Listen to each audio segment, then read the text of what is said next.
વડોદરા શહેર સયાજીગંજ વિસ્તારમાં રિક્ષામાં બેસાડી મુસાફરોને ડરાવી ધમકાવી લૂંટ આચરનાર ગેંગને સયાજીગંજ પોલીસે ગણતરીના કલાકમાં ઝડપી પાડી મહત્વપૂર્ણ સફળતા મેળવી છે।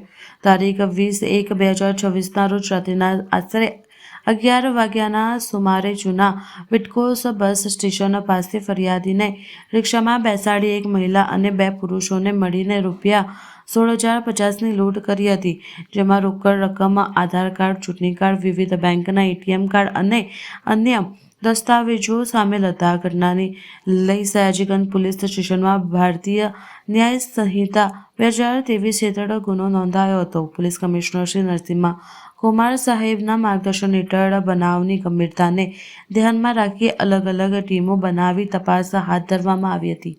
સર્વેલન્સ અને ટેકનિકલ માહિતીના આધારે પોલીસને MS યુનિવર્સિટી એક્સપેરિમેન્ટલ સ્કૂલ પાસે પરથી 2 આરોપીને રિક્ષા તથા લૂંટનો મુદ્દામાલ સાથે ઝડપી પાડ્યા હતા।